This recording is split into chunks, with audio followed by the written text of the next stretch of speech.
Vamos dar início aqui. Sentado mesmo, vamos agradecer ao Senhor por esse momento, por essa oportunidade que Ele tem nos dado, e que Ele nos abençoe, que Ele esteja aqui presente conosco, e que seja um tempo de qualidade na palavra dEle, em nome de Jesus. Pai, nós queremos te agradecer, Senhor, por essa noite, queremos te agradecer pela oportunidade que temos de estar na sua presença. Obrigado, Senhor, mesmo em meio às tarefas, mesmo em meio aos trabalhos e tantas coisas e correrias, o Senhor tem estado conosco, e esse tempo, Ele exige da gente isso, Senhor. O tempo está se abreviando e nós precisamos, Senhor, estar cada vez mais dispostos, cada vez mais eficientes no Teu reino, cada vez mais aptos e capazes, Pai, para conseguir fazer a obra que o Senhor confiou nas nossas mãos. São dias, Senhor, onde o tempo está apertado, onde a correria é grande, mas que o Senhor, em meio a tudo isso, nos dê graça, Pai, nos dê sabedoria, nos dê, Senhor, entendimento, discernimento, e que juntos, Pai, possamos crescer, possamos nos aperfeiçoar, possamos desenvolver todo o dom e ministério que o Senhor tem nos dado, e que tudo aquilo que nós fizermos, Senhor, seja para a Tua glória, seja para o avanço, Senhor, do Teu reino, seja para a edificação do Teu povo, Pai, seja para o crescimento, Deus, da Tua igreja.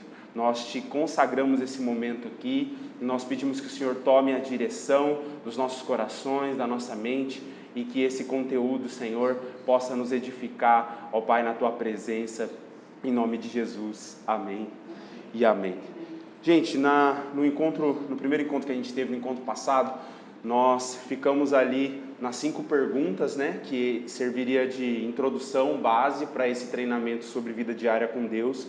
Então nós gastamos aí todo o tempo para falar dessas 5 perguntas, e elas vão nortear, na verdade, o restante aí do conteúdo. Nós vamos nos aprofundar em cada pergunta que a gente fez, conversou no último encontro, a gente debateu, né? Teve um momento ali de falar sobre cada uma delas, e elas vão nortear, e a gente vai conseguir se aprofundar em cada pergunta que a gente fez aqui.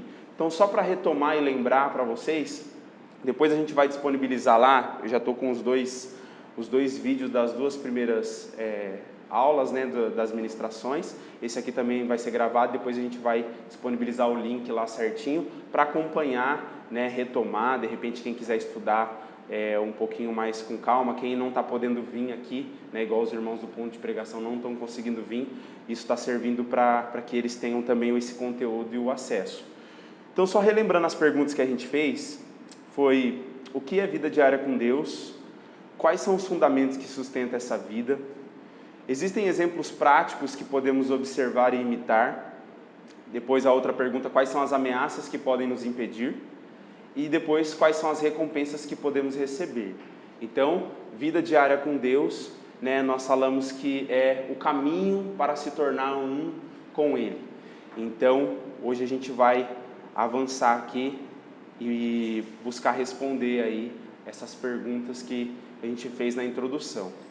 Então aqui, o que é a vida diária com Deus?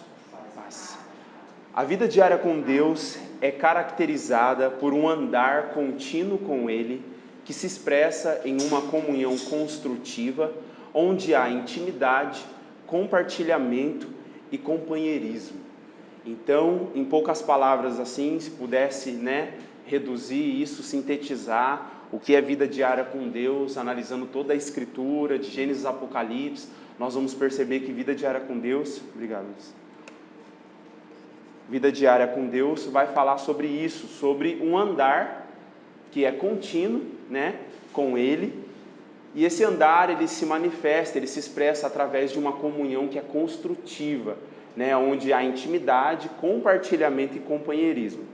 Então, essa comunhão construtiva, nós vamos olhar aqui para a origem, né? Eu sempre gosto de buscar lá na fonte, lá na essência, lá nos primeiros registros, para que a gente consiga, né, olhar ali na raiz, na essência do assunto e poder extrair dali, né, entendimento, clareza sobre aquilo que a gente está falando. Então, se nós estamos falando sobre o que é vida diária com Deus, nada melhor do que a gente ir lá para o começo de tudo mesmo, lá no início, né, para a gente poder olhar para a origem e a essência do que é vida com Deus, né, vida diária com Deus. Então eu quero que vocês abram aí Gênesis 1, 27. Alguém abre para mim Gênesis 1, 27. Outra pessoa abre Gênesis 2:7. Outro abre Gênesis 2:15. E uma outra pessoa abre Gênesis 3:8. Aí nós vamos fazer essas 4 leituras. E aí depois a gente vai trabalhando uma por uma aqui, tendo esse olhar para a origem e a essência da vida diária com Deus. Quem pode ler aí Gênesis 1:27? Pode ler. Criou Deus o homem à sua imagem, a imagem de Deus o criou, macho e fêmea os criou. Quem abriu Gênesis 2:7? Eu. Então, formou o Senhor Deus ao homem do pó da terra, e lhe soprou nas narinas o fôlego de vida, e o homem passou a ser alma vivente. Gênesis 2:15. Assim Yahvé Deus, o Senhor, tomou o homem e colocou no jardim do Éden, para zelar por ele e nele fazer suas plantações. 3:8. Naquele dia, quando soprava a brisa vespertina, o homem e sua mulher ouviram o som da movimentação de Yahvé, Deus, que estava passeando pelos jardins, e procuraram esconder-se da presença do Senhor entre as árvores do jardim. Tem mais algum... Nesse verso tem mais alguma coisa, Vitor? Não? O 3:8 é isso, né? Tá. Eu acho que é o 9 que fala. Lê o 9 também, Vitor. Vitor. O Senhor Deus convocou o homem, indagando: onde é que estás? Legal. Galera, então se a gente está pensando, vida diária com Deus, fala sobre esse andar que é contínuo com Ele, fala sobre uma comunhão que é construtiva, quer dizer, Deus não faz todas as coisas sozinho, existe uma interação humana, existe uma participação, né? Existe até algumas correntes, né, teológicas aí que acreditam que Deus, né, determinou todas as coisas, no sentido que Deus, Ele fez tudo, nós não temos participação de nada, simplesmente nós vivemos aquilo que Deus ordenou para que a gente vivesse sem ter uma interação nisso, tipo assim, Deus falou, é só Ele que faz o negócio acontecer. Só que nós vemos pela Escritura que não é bem assim. Eu não consigo crer nessa teologia que diz que Deus, eu creio na soberania de Deus, mas não que essa soberania é Deus simplesmente determinando tudo e nós simplesmente vive aquilo, seja bom ou ruim, você vai viver aquilo que Deus determinou sobre você. Eu não consigo crer nisso, por quê? Porque por toda a palavra de Deus nós vamos ver que existe um chamado para a humanidade participar ativamente, né? Então aí entra naquela questão que Deus, Ele é soberano e nós somos responsáveis, né? Existe a soberania de Deus, ok, nós não vamos negar, é impossível negar pela palavra, nós vamos ver que Deus, Ele é soberano, Ele decide fazer uma coisa, Ele vai fazer, Ele tem a palavra final sobre tudo e sobre todos, Ele está acima de tudo e todos, mas quando se diz respeito aos seres humanos, nós percebemos que o Senhor vai chamar esse ser humano e vai dar a ele a liberdade, vai dar a ele a responsabilidade para que ele participe, para que ele construa, edifique junto com o Senhor. E nós vamos entender isso analisando esses textos aqui, esse olhar mesmo para a essência, a origem da vida diária com Deus, que vai revelar isso. Então, é uma comunhão construtiva. Deus, Ele não tinha necessidade de fazer isso. Ele não tinha necessidade de fazer isso, mas Ele quis fazer isso. Ele quis dividir o que Ele é e o que Ele faz com seres humanos, né? Então nós vamos perceber que o Senhor chama, convoca e vai chamar o ser humano para esse caminhar que é contínuo, que é diário, onde os dois juntos interagem, se relacionam e constroem e edificam coisas juntos. O Senhor é soberano, mas ao mesmo tempo Ele dá liberdade e chama o ser humano à responsabilidade pela liberdade que ele recebeu, pelas escolhas que ele faz. Nós vemos isso por toda a palavra de Deus. Então eu não consigo crer que o Senhor simplesmente determina tudo, seja bom ou ruim, você vai viver aquilo que Ele falou e você não tem parte, você não tem, participação nisso. Um olhar para Gênesis 1:27, por exemplo, fala que Deus criou os seres humanos à sua imagem e a imagem de Deus os criou, macho e fêmea os criou. Essa palavra imagem, ela tem uma raiz e traz um significado que é fantástico. ela traz a ideia de ser uma sombra. Essa palavra aqui, nos originais, quando você vai buscar a raiz dela, você vai buscar entender o que está representando, o que está significando, você vai perceber que tem a ver com uma sombra. E é muito interessante, por quê? Porque Deus ele vai criar o ser humano, a imagem dele, para ser uma sombra daquilo que ele é. É como se, tipo assim, a nossa sombra, ela está projetada do nosso lado. Ela, né, quando reflete a luz, você tem a sombra, você tem ali a sombra ao lado, projetado para estar ao lado. E quando você vai estudar essa questão da criação, como que o Senhor cria o ser humano, qual que é o propósito, qual que é a razão, por que Deus faz do jeito que Ele faz, você vai perceber que Deus ele vai criar o ser humano com esse propósito, que ele seja projetado para estar ao lado do Senhor. Essa palavra imagem e semelhança, elas têm significado bem parecido e traz a ideia de não alguém igual, mas parecido, semelhante, né? Não somos iguais ao Senhor, mas somos parecidos. Fomos criados e feitos para ser semelhante. Quer dizer, ao olhar para nós, quando toda a criação olha para o ser humano, precisa apontar para uma evidência maior de alguém que projetou ele. Então, essa ideia de imagem e semelhança, quando a gente entende que o Senhor vai criar e vai projetar para estar ao lado, é uma sombra, é uma representação. E aí depois a gente vai construindo entendimento, a gente vai vendo que isso vai se confirmando, isso cada vez mais vai sendo revelado, até que chega no final em Apocalipse, nós temos a certeza que era isso mesmo.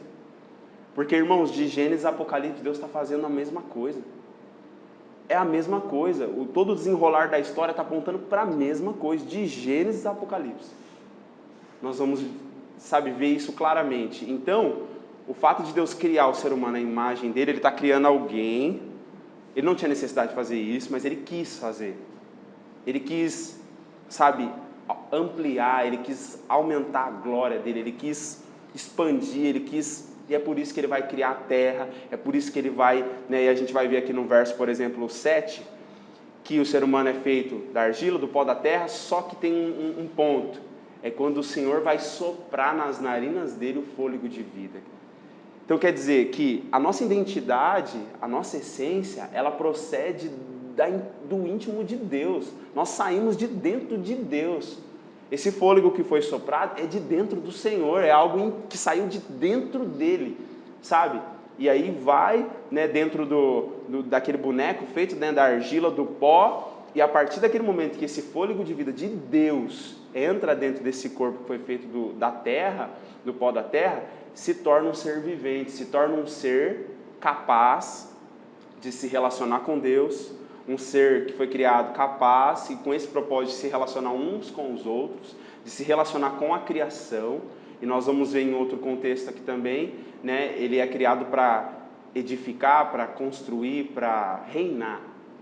A primeira palavra que Deus vai falar para a humanidade, a primeira expressão, eu não sei se vocês já repararam nisso, dominem, governem, exerçam um poder soberano que eu estou confiando a vocês.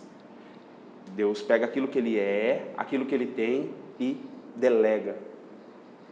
Se multipliquem, cresçam, governem, dominem, sujeitem tudo debaixo da autoridade que eu estou dando para vocês. Então, nós vemos que a essência nossa, a raiz de onde a gente vem, primeiro, é nisso. O Senhor, quando vai desenhar, idealizar a nossa vida, a nossa existência, já projetando assim, é um companheiro, é uma companheira para mim. Nós vamos juntos construir coisas, nós vamos juntos criar coisas, nós vamos juntos dominar, nós vamos juntos cultivar, nós vamos juntos guardar, nós vamos juntos expandir e aumentar e fazer crescer ainda mais toda aquela realidade que já existia no céu. O Senhor parece não, é real. Quando lemos na palavra, nós vamos ver que a terra simplesmente vai expandir. É o propósito original, que ela multiplique aquilo que já é realidade lá em cima. Então isso é tremendo. E a essência da vida com Deus vai mostrar isso. Nós saímos de dentro de Deus, irmãos. Saímos dele, E nos tornamos esse ser vivente que agora tem capacidade de se relacionar, tem capacidade de, tanto com Deus, na vertical, quanto com os outros na horizontal, e aí tem essa responsabilidade agora nesse verso 15 que vocês leram aí. Olha só que interessante, o Senhor, né, cria, toma esse homem, coloca ele no jardim do Éden, e aí tem uma expressão que fala aqui, né, nessa versão que o Eric leu, é a versão da King James, para zelar por ele e nele fazer suas plantações. Outra versão vai dizer assim, ó, para cultivar e guardar. E é interessante quando a gente pesquisa essa palavra, vai buscar entender o que significa Jardim do Éden, nós vemos que Jardim do Éden fala sobre um lugar de delícias, um lugar de intimidade. É um santuário, é um lugar sagrado, onde Deus ele toma o homem e coloca ele nesse lugar, sabe? Coloca ele nesse lugar que é um lugar de delícias, um lugar de intimidade, um lugar de comunhão. É o lugar aonde vai acontecer o compartilhamento. Nós vemos no verso 8 aqui, que o Vitor leu, que o Senhor vinha na brisa vespertina, na transição de um dia para o outro, de um passar de um dia para o outro, era nesse momento, né? E aí a gente vai se lembrar que Ele é o alfa e o ômega, Ele é o começo e o fim de todas as coisas. E você percebe que o Senhor, na transição do começo para o fim, ali lá no jardim, lá na origem, lá no começo, Ele já vinha nesse período. E é legal porque assim, esse verso que a gente leu aqui, que fala que o homem e a mulher ouviram o som da movimentação e que Yahvé, Deus, ele passeava pelo jardim. Pode falar aí. Eu compartilhava com os jovens adolescentes na terça-feira que às vezes o mundo nos parece muito mais atrativo e nós temos uma falsa percepção que a vida com Deus é uma vida sem prazer. Que o prazer está no mundo, né? Uhum. As coisas lá são prazerosas. E aí eu perguntei para eles se eles sabiam o que significava Éden. E aí, tipo, a gente trabalha igual um louco, faz uma loucura para o quê? Para uma vez por ano, 2 vezes por ano, você ir para um lugar atual, ver a natureza e ficar ali de boa e pegar uma cachoeira, um mar. Fala, cara, isso desde o princípio, essa é a proposta. Sim. Eles precisavam trabalhar para comer, eles tinham a presença de Deus, o próprio Senhor passeava e habitava ali. Então, às vezes a gente perde essa percepção, mas foi o que o Senhor propôs para nós desde o princípio. Né? Sim. E acaba, né, trazendo essa vida com Deus só para o lado do sacrifício, da renúncia, né, das lutas, e não do prazer. E às vezes tem até uma falsa percepção que o Senhor não quer que nós tenhamos prazer. Porque quando ele olha para o homem, ele fala assim, não é bom que ele esteja só. Ele viu que os animais correspondiam, e ele de uma forma íntima, o texto até fala isso, Deus cria a mulher para se relacionar e corresponder ao homem. Então, assim, o bom estava ali, cara, e essa é a proposta, sabe? A gente tem uma vida prazerosa na presença de Deus, sabe? E às vezes está a gente perturbada, perde, né? Cara, como isso é importante, nós entendermos isso, até para quando ensinar, né? Quando tivermos a oportunidade de ensinar as pessoas, de focar nisso. Focar que a vida diária com Deus, cara, embora seja lutas, né? Tem toda a questão aí de você estar mesmo em guerra, porém, existe um lugar em Deus que pode ser acessado diariamente. Esse lugar aqui, sabe? Esse lugar de delícias, porque tem um verso, não vou me recordar agora qual é exato, que fala que na presença de Deus há plenitude de alegria e delícias perpétua, eterna. Quer dizer que existe um lugar em Deus de acesso onde você tem alegria, está disponível, sabe? Existe essa graça, existe, sabe, essa vida de prazer. E se a gente entende isso e descobre isso, né, que existe prazer nessa vida diária com Deus, que embora exista renúncia sim, embora vai existir sacrifício sim, embora há muitos períodos que a guerra é intensa, né, que realmente você está ali, sabe, no campo de batalha mesmo, na linha de frente, o negócio está pegando, mas é possível encontrar, sabe, esse desfrute. Então nós percebemos que lá no começo, e é por isso que eu quero trazer esse olhar lá para a origem. Por quê? Para a gente entender a raiz, a essência do negócio. A vida diária com Deus está falando sobre este lugar. E é um lugar onde Deus vai falar aqui, né? Que coloca o ser humano ali para que ele pudesse plantar, para que ele pudesse proteger, zelar por aquele lugar, para que ele pudesse cultivar e guardar. E você percebe que a intenção do Senhor era o quê? Que a princípio era um jardim. Só que qual foi a ordem que Deus deu para o ser humano? E abençoou eles para isso. Que vocês cresçam, que vocês se multipliquem. Quer dizer, esse jardim que era um lugarzinho, um lugar pequeno, exclusivo, a proposta do Senhor é: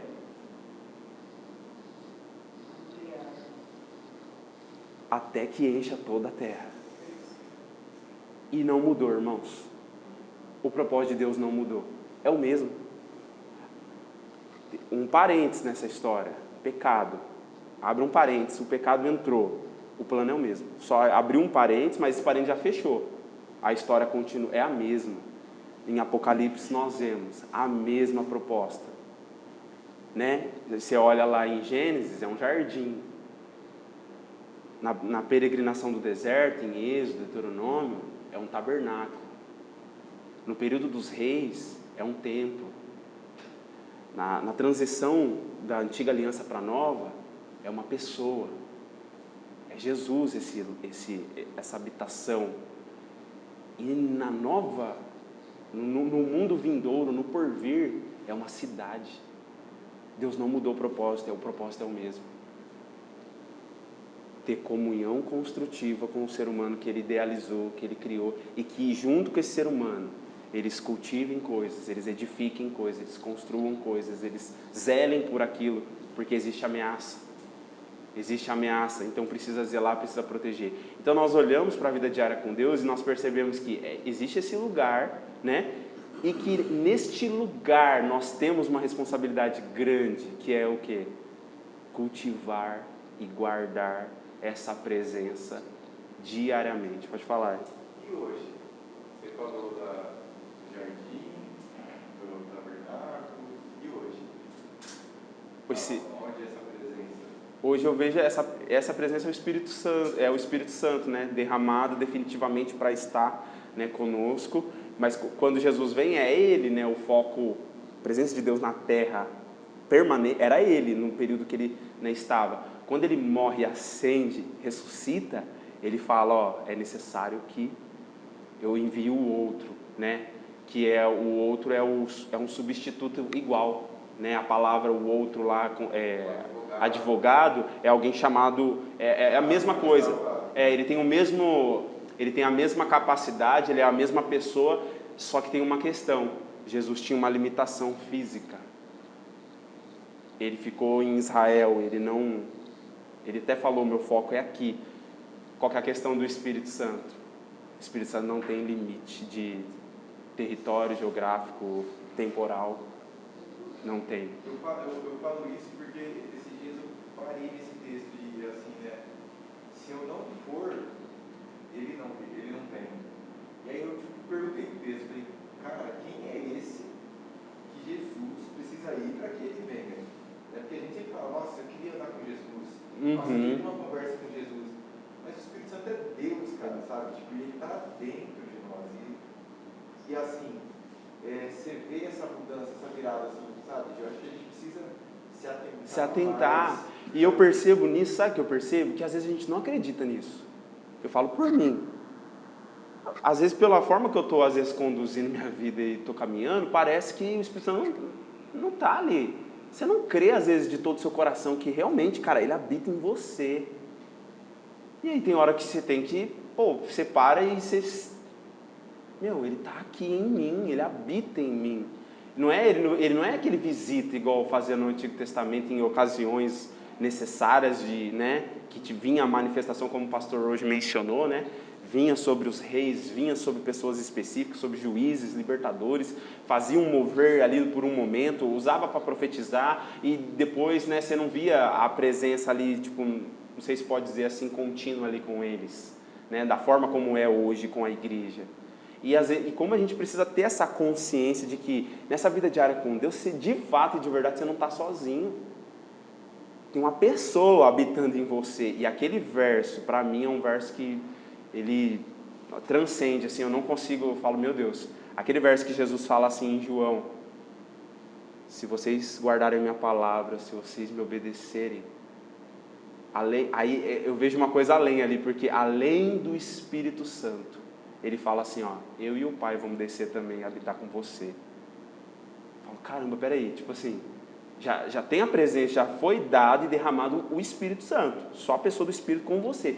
Mas existe uma palavra de Jesus que ele disse assim, ó, se vocês guardar a minha palavra, andar comigo, eu e o meu Pai viremos e faremos morada em você. Quer dizer, é que é difícil entrar nesse ponto, né? Porque a gente vai entrar naquela questão assim, mas como assim, né? O Espírito Santo, mas qual? Jesus, o Pai não é o mesmo? Eles não são um só? Como que três, né? Aí entra naquela questão que a gente não consegue ter, assim, não consegue nem explicar direito, né? O que é essa questão, essa separação dessas três pessoas da divindade.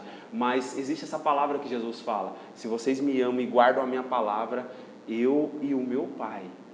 Ele cita especificamente, eu e o meu Pai viremos e faremos morada em você. Quer dizer, vai ter uma plenitude divina sobre você. E isso está disponível para a gente hoje.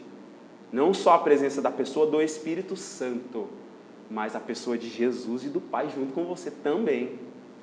Sabe, então, isso mostra, assim, sabe, a ponta e como a gente precisa se conscientizar e acreditar nisso de todo o coração, sabe? Porque isso muda a percepção, isso muda a maneira como a gente está vivendo a nossa vida, né? Então eu vejo dessa forma. E aqui, no verso 8, nós vemos uma coisa, no verso 8 e 9 de Gênesis 3, nós vemos uma coisa muito importante. Nós vemos que o Senhor, ele vinha nessa brisa vespertina, nessa transição de um dia para o outro, e ele vinha para justamente ter essa comunhão, o compartilhamento, o companheirismo, a intimidade, o relacionamento que ia crescendo, ia se desenvolvendo. E aquilo que eu falei, que é muito interessante, assim, era um jardim. Só que a ideia é que esse jardim até que encha toda a terra. Porque nós vamos ver várias profecias nos profetas, Isaías vai profetizar isso, que um dia, a terra, toda a terra, se encherá do conhecimento de Deus. Assim como as águas cobrem o mar, há uma profecia dizendo que um dia o conhecimento de Deus ele cobrirá toda a terra. Tem uma profecia de Isaías que fala assim, que o Senhor Yahvé, ele vai fazer nascer a justiça e o louvor em todas as nações. Isso não aconteceu ainda. Isso não aconteceu ainda. O Senhor fazendo nascer a justiça e o louvor dele em todas as nações. Isso vai acontecer. Então nós já percebemos que o Senhor ele vem, é esse contexto de jardim, de delícia, de prazer, de comunhão, compartilhamento, companheirismo, de uma troca, sabe? Uma troca. E aí ele faz, né, quando acontece o parênteses que eu falei, né, dentro da história, entre o pecado. Nossa, o pecado acabou com o plano de Deus. É um parênteses só, irmãos. É um parênteses muito sério. Provocou muita coisa. Você tem o tempo até o pecado que o homem viveu ali no paraíso? Eu não tenho essa informação. Alguém tem? Eu não tenho essa informação. A Bíblia não especifica, né? Mas seria interessante, né? Saber esse... Como foi que eles viveram bem ali, né? Sem o pecado. Porque, cara, olha, tem uma coisa que eu fiquei... Quando eu estava meditando sobre isso, eu fiquei, caramba... A questão da árvore do conhecimento do bem e do mal, no centro do jardim, e a árvore da vida. E cara, é uma coisa tão... É uma coisa assim, é um mistério, né, de Deus, assim, que você fala, pô, a árvore estava lá no Gênesis. E essa mesma árvore, ela está no Apocalipse, lá no final também. Na Nova Jerusalém, essa árvore está lá. E qual que foi a preocupação do Senhor na hora que o pecado entra? Qual que foi a preocupação do Senhor? Não podem comer da árvore da vida, porque vai eternizar o pecado, esse estado na humanidade. Isso não pode acontecer de jeito nenhum. Aí entra a soberania, né? Aí entra a soberania. Deus não vai acontecer. Coloca lá o querubim, espada flamejante, né? A espada não deixava o ser humano chegar perto, porque se ele chega e come da árvore da vida, eterniza um estado de pecado para sempre. Mas o Senhor é soberano. E aí nós vemos a soberania, não vai tocar. Não toca. Eles tocaram na árvore do conhecimento do bem e do mal, tudo, e aconteceu tudo. E é interessante pensar que, pensa assim, ó, vamos imaginar uma situação que o ser humano não comeu. Ele não comeu do conhecimento, da árvore do conhecimento do bem e do mal. Porque o ato dele comer, ele tipo assim, ele escolheu, né, continuar, ouviu a sugestão, né, a proposta da serpente, que era fazer, né, transgredir, era fazer sair, pecar mesmo, ofender o Senhor. Mas imagina se não come. Qual que é a ideia do jardim? É que esse casal de ser humano, a partir do momento que eles vão se relacionando com Deus diariamente, eles vão crescendo no conhecimento da pessoa de Deus. Eles vão crescendo no conhecimento dos propósitos de Deus. E a ideia central é essa. Esse estado é eterno. Porque tem até um verso que vai dizer assim, ó, que a vida eterna, em João também, a vida eterna é que conheçam a Ti, o único Deus, o verdadeiro Deus. Então o que é a vida eterna? A vida eterna é conhecer Deus. E o Senhor não tem, o plano é o mesmo. Só que o pecado entra e o homem escolheu, e aí entra aquela questão do ser vivente, que é livre, ele tem liberdade, e ao mesmo tempo ele tem capacidade, sim, de escolher entre o bem e o mal. A ele foi dada a capacidade, como é dado também aos anjos. Os anjos têm a mesma capacidade de liberdade, de escolher se vai obedecer ao Senhor ou não. Não existe amor sem liberdade, irmãos. Não existe amor sem liberdade. O Senhor, como soberano, poderia simplesmente dar uma ordem, todo mundo obedece, pronto, acabou. Só que não existe amor sem liberdade. Então o Senhor dá liberdade para anjos, arcanjos, toda a classe lá que existe de seres angelicais. O Senhor dá liberdade para esse ser humano, e só que o ser humano escolhe, como os seres angelicais também escolheram, um lado. E escolhe um lado à parte do que Deus falou. E aí o pecado entra, né? Só que eu falei, é um parênteses. O plano continua o mesmo. O Senhor protege a árvore do conhecimento do bem e do mal. Mas eu quis falar isso só para, tipo assim, exemplificar essa questão de que, se eles não comem da árvore do conhecimento do bem e do mal e não conhecem, qual que é a ideia?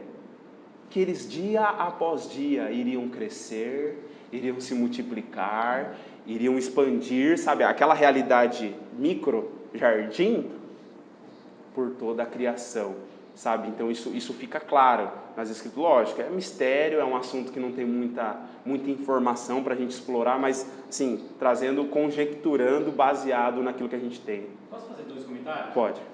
Primeiro, a questão da árvore da vida, a gente normalmente associa vida à duração de vida, e que a árvore da vida estenderia a nossa vida eternamente. Uhum. Mas vida é muito mais do que tempo. Vida é abundância e conhecimento. Então, o fato deles comerem do fruto da árvore da vida era como se eles tivessem se deleitando, aquele momento de deleite. Eles estavam na grama conversando com Deus, comendo aquela fruta. Recebendo vida, né? E Deus derramando tudo aquilo sobre eles compartilhando o momento com Cristo. Uhum. Vida em abundância, de verdade. Que é o que ele falou, né? Quando ele... Isso. E aí, o segundo comentário olha que interessante, o fato de Deus ter permitido as espadas de fogo, ele poderia simplesmente ter feito sumir o Éden. Uhum. Mas o fato de ter espadas que fecham o caminho quer dizer que um dia elas podem ser abertas novamente para você entrar. O fato de se ele tivesse simplesmente feito tudo sumir, assim como ele fez aparecer, a gente ia ficar sempre em dúvida, vai aparecer de novo um dia. Mas o fato de ter como portões de fogo, a fechado. gente pode entrar um dia. Então vai entrar. Vocês ferraram com tudo, mas fique firme aí. No final, ainda há esperança dessas espadas serem abertas para vocês novamente. Vai abrir. A promessa lá em Apocalipse, irmãos, a árvore vai estar no centro da cidade. Cara, você é doido. Você é doido. Vai além, né? Transcende, assim, a gente fica conjecturando, né? A gente fica tentando, aí acha uma evidência aqui, você fala, nossa, cara. Aí daqui a pouco você, não, deixa eu ir com calma, porque, tipo assim, né? Você não tem tanto fundamento pra você, nossa, é isso aqui mesmo e tal. Aí você tem que ir devagar, mas assim, cara, faz todo sentido. É isso, sabe? E nesse verso 9, quando eles pecam tudo, ali tem a primeira definição sobre chamado. Na Bíblia, que eu vejo assim, não sei se antes disso teve um outro, mas eu vejo a primeira coisa, que é essa questão de chamado, né? Qual que é o meu chamado? Qual que é o meu chamado? E aqui nós vemos uma coisa, essa palavra aqui que fala, mas o Senhor Deus convocou o homem. Outra versão vai falar, Deus chamou. Olha só o que Deus fala, aonde é que vocês estão? Aonde é que você está? Tipo, aonde é que vocês estão, se não aqui, no lugar que eu criei vocês para estar? Lembra da sombra, da semelhança, da imagem? Do meu lado, caminhando comigo. Aonde vocês estão? Tipo assim, vocês não estão aqui, vocês estão aonde? Eles escondidos, por conta do pecado e tudo mais. E aí a primeira definição que eu vejo na Bíblia sobre chamado é, aonde é que você está, se não aqui na minha presença?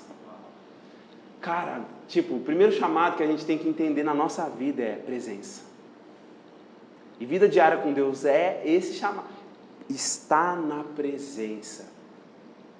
Lógico, Ele vai dar uma ordem, uma convocação para você cumprir outras coisas aí, fazer coisas, porque lembra que eu falei que o Senhor é uma comunhão construtiva e existe essa interação. Ele não quer fazer nada sozinho. Ele podia fazer, mas Ele quis que a gente participasse daquilo que Ele está fazendo. E essa é uma das coisas que eu fico maravilhado, porque eu falo assim, como que pode, cara? Deus, sendo quem Ele é, Ele querer dividir com a gente a pessoa dEle, sabe o que Ele é e ainda o que Ele faz. Ele não quer fazer sozinho. E é por isso que Ele insistiu, é por isso que Ele, redimiu, é por isso que Ele vai redimir, sabe? Ele já está redimindo toda a criação. Porque Ele decidiu, eu quero eles. Cara, é muito louco porque assim, quando você vê a questão lá, né? Quem comentou aqui sobre Adão, ele está lá e daqui a pouco ele olha e, não tem ninguém semelhante a mim. O macaco tem o macho tem a fêmea, o leão tem a leoa, e ele sente essa falta. E aí o Senhor, né? O Senhor vai lá e faz ele cair num pesado sono, a palavra fala, né? Que ele entra num estado de um pesado sono, que alguns teólogos, eles vão dizer que era tipo, morreu, era como se tipo, esse pesado sono é tipo uma morte mesmo, parou de viver. E nesse pesado sono, o que o Senhor faz? O Senhor vai abrir, né? Da costela dele, o Senhor vai nascer a mulher, o Senhor vai criar a mulher a partir, né? Só que, olha só, a mulher já estava dentro do homem. A mulher já estava dentro do homem. Ela não tinha ainda vindo à existência, né? Mas ela já estava dentro. Só era questão de tempo só para o Senhor trazer ela à existência através, né, de Adão. E o que é interessante, eu ouvi um pastor falar sobre isso e eu fiquei pirado. Eu falei, mano, não é possível. Qual que é a ideia que ele trouxe que para mim fez todo sentido?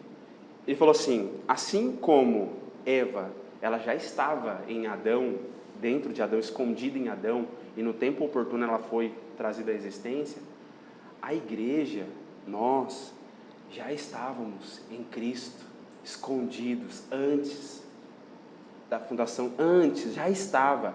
E aí, o que eu pirei, ele falou assim, quando Cristo morre, e ele é crucificado, o que o soldado faz? O soldado fura a costela dele. E quando fura, a palavra fala no Evangelho que sai água e sangue. E aí esse pastor falava assim, essa água e sangue é que dá origem à igreja, à nova Eva, né? Do Cristo. Porque Cristo é o segundo Adão. E a segunda Eva é a igreja. E ela já estava em Cristo. Mano, na hora que eu ouvi isso, gente, eu falei, meu Deus do céu, velho, como assim? Que viagem, tipo, mas faz muito sentido. O soldado transpassa aqui, sai água e sangue, a água e o sangue vai lá, é o que vai dar origem, vai trazer a existência à igreja, que é a nova Eva, do novo Adão, que vão reinar e governar o mundo novo de Deus, tipo, aí você volta para o jardim, e no jardim você tem Adão e Eva, os primeiros, e parece que não funcionou o plano, meu irmão. No Apocalipse, você tem Cristo e a igreja. né, cumprindo exatamente o plano original, né, desde o princípio. Então, cara, eu parei nisso e fiquei refletindo, falei, cara, isso faz muito sentido. Isso faz muito sentido. E aponta, né, para essa vida diária com Deus. Irmãos, só para concluir aqui, vida diária com Deus é quando nós, né, quando reconhecemos na prática que fomos feitos para ser uma sombra de quem Deus é, sua representação na terra, um arquétipo que aponta para a realidade de quem Ele é. E por causa do Espírito de vida que Ele soprou em nós, nos tornamos seres viventes, que vive para a sua glória, cultivando, guardando e governando sobre tudo que Ele nos confiou, correspondendo ao chamado principal, que é estar e desfrutar da sua presença diariamente e para sempre. Irmãos, se me perguntasse assim, em poucas palavras, Michael, o que é vida diária com Deus? Eu iria falar isso aqui. Irmão, vida diária com Deus é quando eu descubro, quando eu conheço, sabe? Eu entendo que, cara, eu fui criado para ser tipo um arquétipo. É um desenho, é uma engenharia que Deus faz que aponta para um autor, aponta tipo assim, eu sou uma sombra, um negocinho que aponta e mostra uma realidade muito superior de alguém que é, infinitamente glorioso e que simplesmente me chamou à existência para que eu estivesse do lado dele e para que eu pudesse guardar, cultivar, expressar, sabe, toda essa glória, todo esse... Cara, Deus, eu ficava pensando assim, né, sobre essa questão de, né, por que Deus cria, né, um mundo? Por que Deus fez seres humanos? E aí você começa a olhar, meditar nas Escrituras, você vai lendo um texto, lê outro, de Gênesis a Apocalipse, e aí você vai entendendo, você fala, cara, existe muito mistério em tudo isso que a gente está falando aqui, existe muito mistério, irmão. Assim, a gente acessa uma gotinha da gotinha, assim, sabe? Só que só esse pouquinho já faz a gente ficar tipo, caramba, cara, existe mais sobre isso, meu Deus, como isso é tremendo, sabe? Como isso é maravilhoso. E para nós que estamos aqui nesse lugar, isso deve instigar a gente, sabe? Isso deve, ao mesmo tempo que traz aquela coisa assim que tipo, nossa, eu sou, diante dessa realidade, eu sou tão pequeno, sou tão nada, mas ao mesmo tempo, caramba, tipo assim, Ele me convidou e Ele está me confiando que eu participe disso, que eu, sabe, faça com que isso avance, que isso cresça, que eu ajude outras pessoas a acessar esse tipo de conhecimento aqui, que, irmãos, quando alguém entende isso aqui, eu vou ser sincero, para sair da presença é muito difícil. Está todo mundo sujeito a sair da presença, né? Quem está em pé, cuide para que não caia. A gente sabe que muitas coisas podem acontecer e a dura luta por se permanecer nesse lugar pode às vezes nos tirar, sim, desse lugar, né? Não é como, né, o pastor sempre fala, né, uma vez salvo, sempre salvo. Nós vemos as Escrituras dizendo que a salvação precisa ser desenvolvida, a salvação precisa ser preservada, precisa ter perseverança, precisa guardar, você vê que tem uma interação. Ah, Mike, mas não é salvo pela obra. Mas a fé sem obras é morta. Então, ao mesmo tempo que parece às vezes contraditório, né? Parece que a Bíblia tem paradoxo assim que, nossa, a Bíblia está se contradizendo. Não, às vezes são desafios de interpretações, né? Tem coisas que são difíceis mesmo de interpretar corretamente, coerentemente e você conseguir explicar bem, mas a Bíblia não se contradiz. Às vezes somos nós que não conseguimos linkar as coisas, né? Tem dificuldade, é natural isso, mas o Senhor nos chama para avançar, né? Quanto mais a gente se dedicar à palavra, mais a gente se dedicar a estar com Ele, mais entendimento, mais sabedoria, mais capacidade a gente vai ter na hora que tiver a oportunidade de ensinar, ou quando alguém se levanta, como acontece muito na escola bíblica, né? Com alguma dúvida, com perguntas difíceis. Às vezes acontece, você está ali na aula, a pessoa faz uma pergunta que você fala, nossa. E às vezes Deus te dá graça porque você está nesse lugar e você consegue dar uma boa resposta, e às vezes a sua boa resposta, baseada na palavra, sabe, clareia assim, dá pessoa fala, nossa, irmão, eu consegui entender aquilo que você ensinou.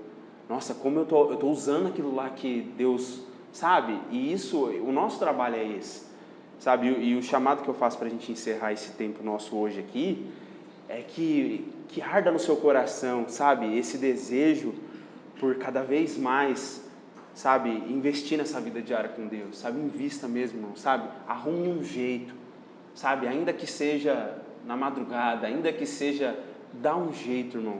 Não perde isso, não perde isso aqui. Porque se você perder isso aqui, você comprometeu tudo, o seu ministério.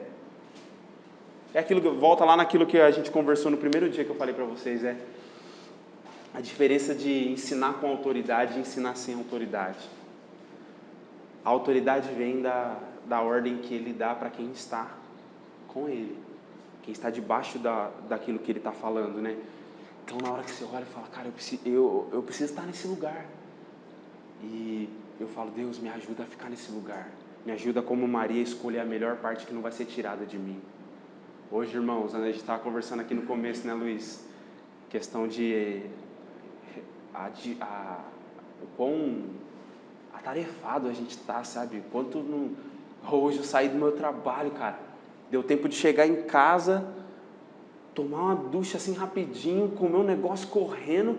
Eu vim, cheguei ali na reunião, o pastor falando ali, eu quase dormindo, velho. Eu falei, meu Deus, cara, desci lá, lavei o rosto. A Ju falou, vai lá, lava o rosto, toma um café. Lavei o rosto, tomei um café, comecei a conversar com os diáconos lá embaixo. Aí dei aí voltei, tomei coca depois. Aí a Irene até falou, irmão, café e coca você tá... Eu falei, não, irmão, olha, eu tô precisando. Daí, beleza. Aí daqui a pouco, daí cheguei em casa, tive que voltar pra cá de novo. E aquela loucura, velho. E parece que não tá dando tempo de... Sabe, eu falei, meu Deus. E tá assim mesmo, porque nós tá na reta final, irmãos. Nós tá na reta final. E agora, daqui pra frente não tem mais tempo, assim, vai ser tudo apertado mesmo, sabe? Mas é a hora da gente...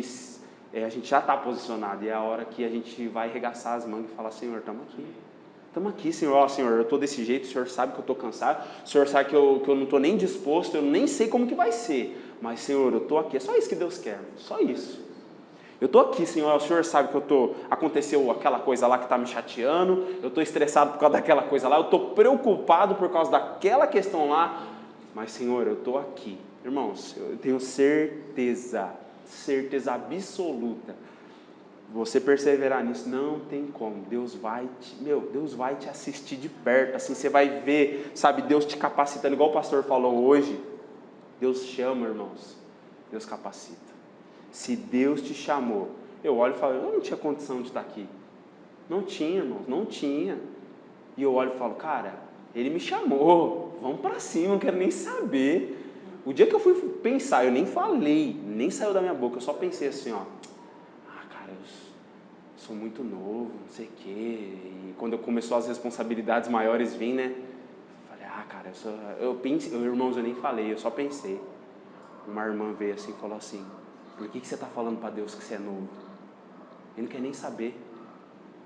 Tipo assim, só vai.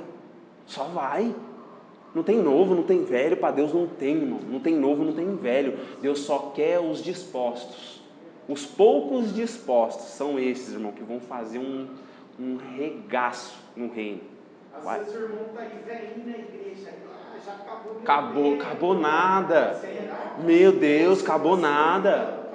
Acabou nada. O que Deus pode fazer, irmãos? Tem exemplos bíblicos, muitos exemplos de pessoas. Você olha para Josué, tem um verso, Caleb com 80 anos, a palavra fala. Sabe o que ele fez? Foi lá na liderança e falou assim, ei, eu tô que nem... Sabe aquela promessa que ele foi cobrar o Josué, foi cobrar o líder porque prometeu terra para ele. E ele foi o cara que, o cara foi para cima, ele não quis nem saber. Deus falou? Deus chamou? Mas tem gigante, mas Deus falou, cara. Mas é fortificada, Deus falou, vamos. E o cara foi. E eu acho essa passagem incrível, porque ele chega com 80 anos e ele vai cobrar a terra que foi prometida para ele. E ele vai falar assim, o meu ânimo, eu estou renovado, eu pareço um menino de 40 anos, tipo assim, eu estou renovado, eu estou pronto. Ah, mas vai ter que conquistar, ainda tem que ter uns gigantes ainda para derrubar. Vamos para cima. E o cara se destacou na palavra como alguém que se posicionou dessa forma. Irmão, daqui para frente, a gente está vendo aí, o cerco está fechando, o negócio vai pegar, vai se intensificar cada vez mais. Só que nós estamos chamados pelo Senhor. O Senhor confiou para a gente algo, irmãos, algo assim, olha, a perna treme, mas o coração arde. Saber que nós vamos fazer um trabalho que isso já estamos fazendo, mas assim, vai ser um trabalho, meu Deus do céu. O Senhor sabe, o Senhor está feliz, o Senhor está com a alegria de saber que tem pessoas que estão falando, Senhor, eu estou aqui. Ainda que isso, ainda que aquilo, ainda que isso, estou aqui. Estava conversando com o pastor falou, Mike, as pessoas não querem compromisso. Eu estava falando da dificuldade, né, de liderar, dificuldade de ter um grupo fechado ali, sabe, um grupo engajado mesmo, galera querendo trabalhar. Ele falou, Mike, as pessoas querem liberdade, elas não querem ter compromisso. É difícil mesmo. Falei, pastor, difícil o negócio. Ele falou assim, é assim mesmo. Mas a gente vê pela palavra, Deus não precisa de muitos não, irmãos. É de poucos que estejam dispostos e entregues. Acabou. Deus vai fazer as coisas que tem que fazer. É só os 300. Ah, quem tiver que... deixa eu fazer... Cara, é só quem tiver... Quem não tiver vai ficando para trás, não tem tempo. Agora, cada vez mais, né, está se abreviando, está se intensificando e nós estamos na reta final, irmãos. Nós estamos na reta final. Toda a geração acreditou que ela seria a geração que viria à volta de Jesus, né? Toda a geração acreditou nisso, desde os apóstolos, eles falavam sobre isso. Mas, irmão, de verdade, eu acho que muitos de nós aqui não vai ver a morte, não. Nós vai ser arrebatado, cara. Nós vai ver a vinda de Jesus. Nós vai ver a vida, nós vai participar desse negócio na reta final. Irmãos, eu creio nisso, eu creio. Eu sei que às vezes pode ser pretensão, sabe? Nossa, seja a geração que vai, né? Às vezes é muita pretensão, mas de verdade, de coração, eu creio que a gente vai participar.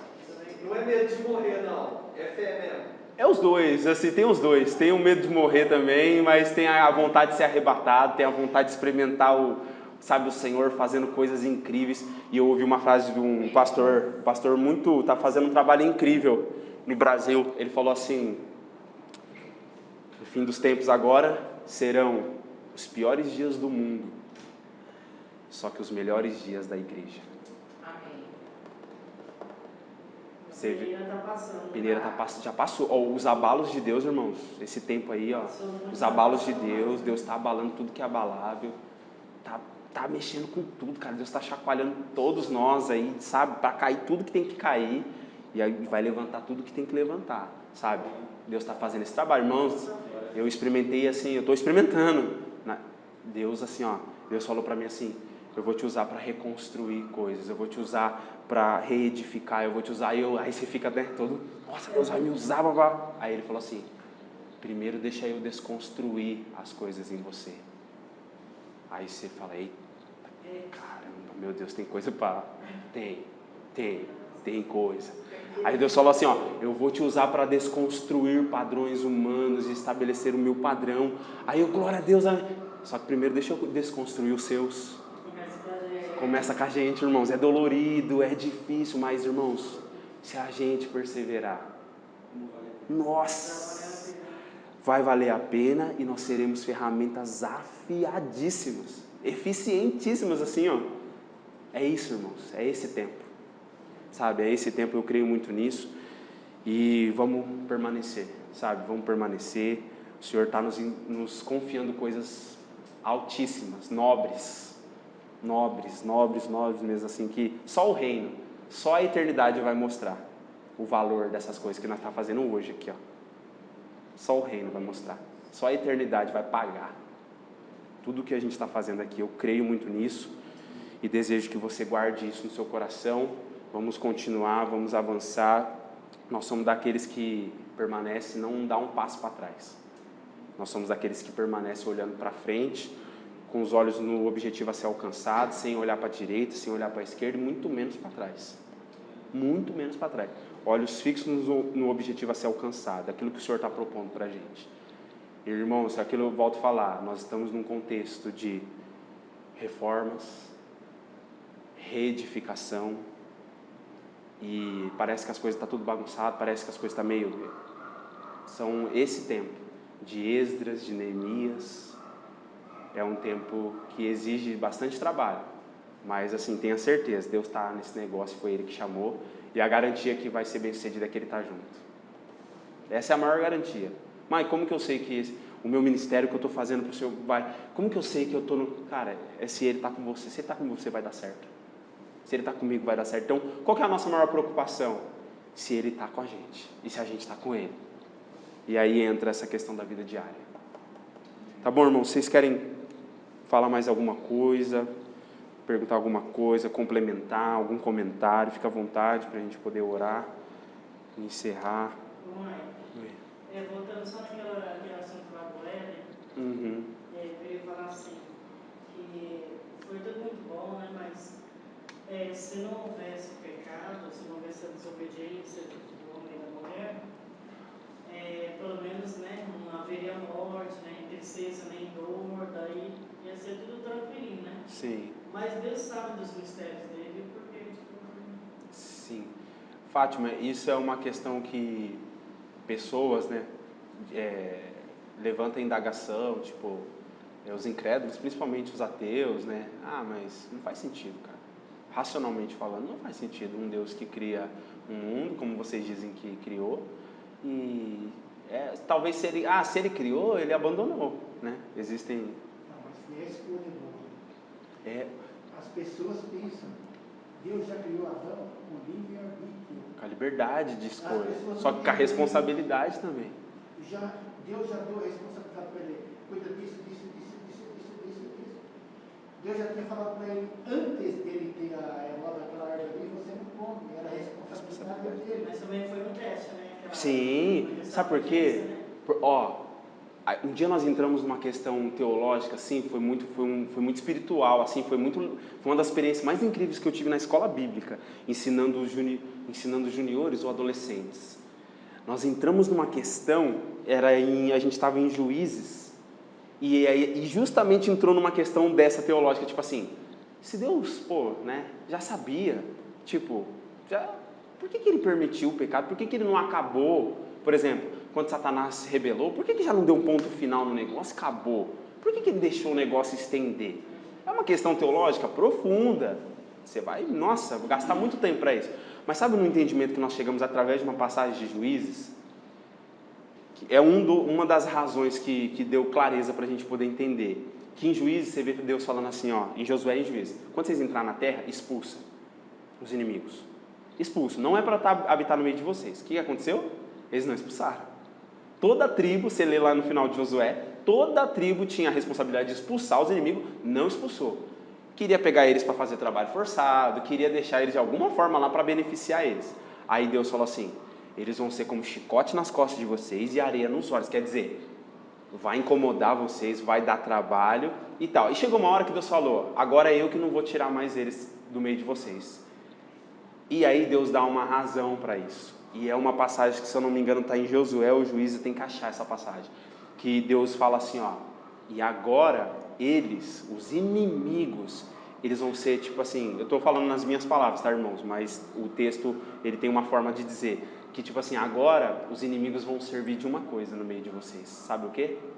Eles vão provar vocês.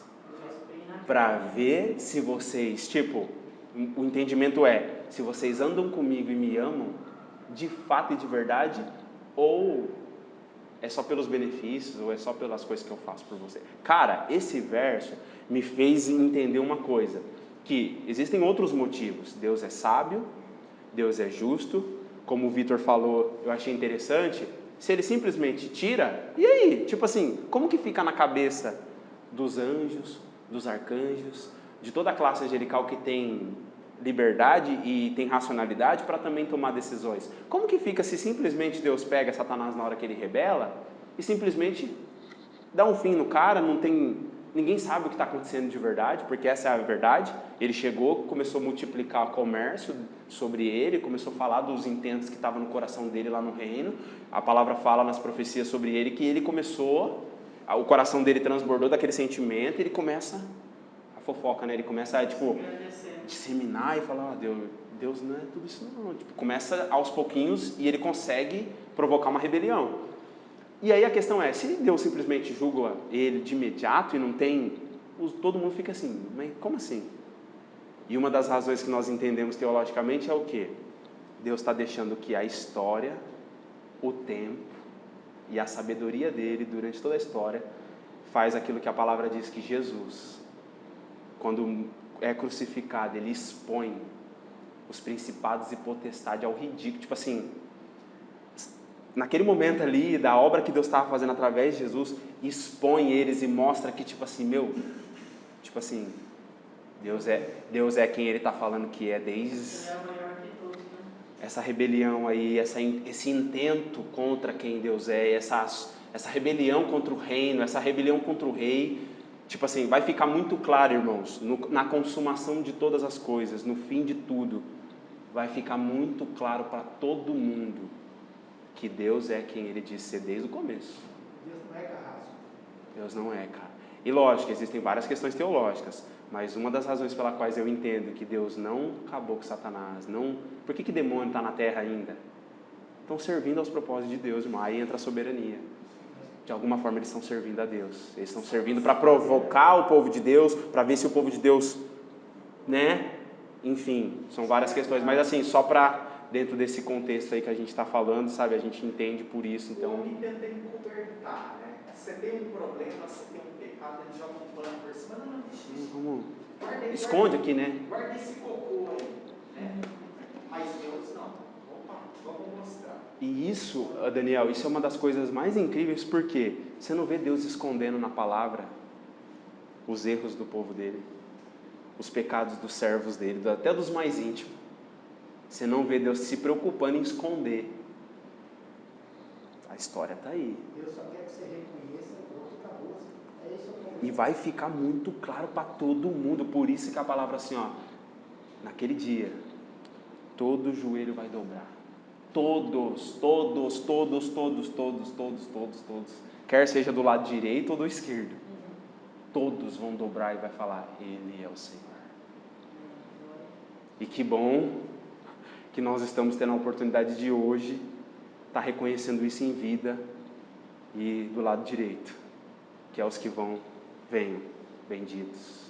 Agora entra no reino, desfruta daquilo que foi preparado para vocês. Sabe, irmãos? Então, é isso.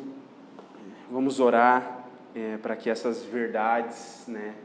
A gente fala de muitas coisas espirituais e, lógico, não dá para assimilar tudo, não dá para digerir tudo. Tem coisa que fica no ar, né? Você fica assim, nossa, mas será, né? Faz sentido esse negócio.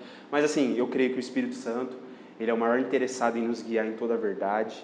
Então, o Senhor vai trabalhando, o Senhor vai, sabe, é um pouco aqui, um pouco ali, dia após dia, Ele vai edificando, Ele vai acrescentando, e nós vamos sendo, sabe, edificados nessa verdade. E o mais importante, nós vamos ajudar a igreja, as pessoas que estão aí, as pessoas que estão chegando, a se fundamentar em toda essa verdade que nós estamos falando aqui.